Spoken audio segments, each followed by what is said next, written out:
আমরা এখন দাঁড়িয়ে আছি ফতেপুর মোড়ের আগের রিলায়েন্স পেট্রোল পাম্পের কাছে। আমরা চলেছি পলসন্ডা মোড় থেকে বহরমপুরের দিকে।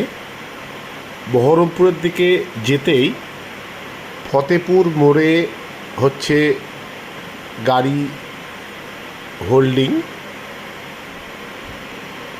লরি এবং বড় গাড়িগুলিকে দাঁড় করিয়ে রাখা হয়েছে ফতেপুর মোড় থেকে।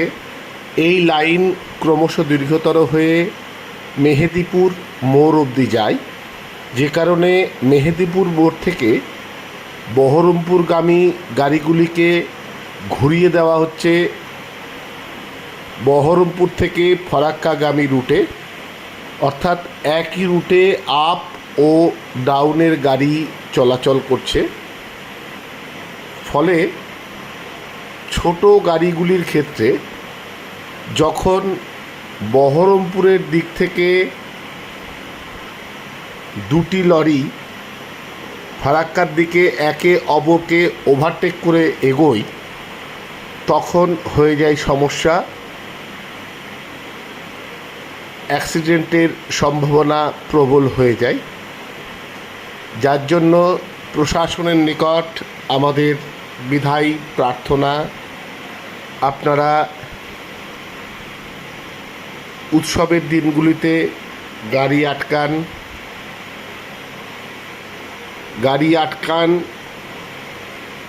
ফতেপুর মোড়ে নয়, আর একটু এগিয়ে আধারমানিক অঞ্চলে বাইপাস রাস্তায়, বাইপাস ধাবার কাছ থেকে যদি গাড়ি আটকান, তাহলে আমরা যারা বহরমপুর যেতে চাই, ছোট গাড়ি, বাইক, আমাদের দুর্ঘটনায় আহত হওয়ার প্রবণতা কমে মৃত্যু হয়। তাই মুর্শিদাবাদ পুলিশ জেলার প্রশাসনের কাছে আমাদের বিনীত অনুরোধ, বিষয়টি বিবেচনা করে ফতেপুর মোড়ে গাড়ি না আটকিয়ে আপনারা যদি আধারমানিক অঞ্চলে গাড়ি আটকানোর ব্যবস্থা করেন, তাহলে আমরা সবিশেষ বাধিত হব। আপনারা দেখছেন কিভাবে এই গাড়ি আটকানো হচ্ছে, ফলে এই লরিগুলির পাশ